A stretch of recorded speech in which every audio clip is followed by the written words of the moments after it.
ইউক্রেনে আবারও হামলার তীব্রতা বাড়িয়েছে রাশিয়া। আগের তুলনায় গেল রাতে ইউক্রেনে রাশিয়ার হামলা ছিল আরও শক্তিশালী। এমন এক সময় রাশিয়া হামলার তীব্রতা বাড়ালো যখন দেশ দুটি বন্দি বিনিময়ের চেষ্টা চালিয়ে যাচ্ছে। আন্তর্জাতিক গণমাধ্যম আল জাজিরা জানায়, দ্বিতীয় রাতে রাজধানী কিয়েভ সহ ইউক্রেনের বড় শহরগুলোতে ড্রোন ও ক্ষেপণাস্ত্র হামলা চালায় রাশিয়া। এ হামলায় নিহত হন কমপক্ষে 12 জন। 25 মে রোববার ইউক্রেনের বিমান বাহিনী জানায় 298টি আনম্যান্ড এরিয়াল ভেহিকেল ইউএভি বা ড্রোন এবং 69টি ব্যালিস্টিক মিসাইল পাঠিয়ে ইউক্রেনের বিভিন্ন অঞ্চলে আক্রমণ করে রাশিয়া। এ হামলা ছিল চলমান ইউক্রেন রাশিয়া যুদ্ধের অন্যতম বড় হামলা। এবারের হামলাকে আকাশ পথে অন্যতম বড় হামলা বলে অভিহিত করেছেন অনেকেই। সামাজিক মাধ্যমে ইউক্রেন বিমান বাহিনী জানায়, রাশিয়ার আক্রমণে ক্ষতিগ্রস্ত হয়েছে দেশটির বেশিরভাগ অঞ্চল।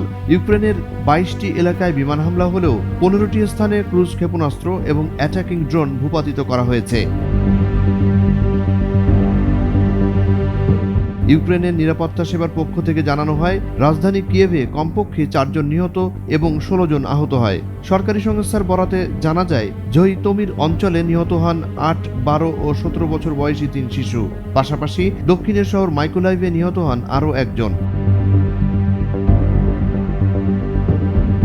আঞ্চলিক সামরিক প্রশাসনের উপপ্রধান সের্গেই তিউরিন টেলিগ্রামে এক পোস্টে বলেন, খামেলনিটস্কি অঞ্চল জুড়ে হামলায় নিহত হন আরও 4 জন। ধ্বংস হয় অনেক বেসামরিক অবকাঠামো। ইউক্রেনের পররাষ্ট্রমন্ত্রী অ্যান্ড্রি সিবিহা বলেন, কয়েক সপ্তাহের মধ্যে এটি ছিল সবচেয়ে বড় রাশিয়ান বিমান হামলা। একটি নিদ্রাহীন রাতের পর ইউক্রেনে রোববারের সকালটা ছিল কঠিন। কিয়েভের মেয়র ভিটালি ক্লিটস্কো টেলিগ্রামে জানান, রাজধানীর আশেপাশের আকাশ সীমায় 1 ডজনেরও বেশি শত্রু ড্রোন ছিল। হলোসিভস্কি জেলার একটি ছাত্রাবাস, দিনিপ্রোভস্কি জেলার একটি বাড়ি এবং শেভচেনোকিভস্কি জেলার একটি আবাসিক ভবনে ক্ষতির কথা জানান তিনি।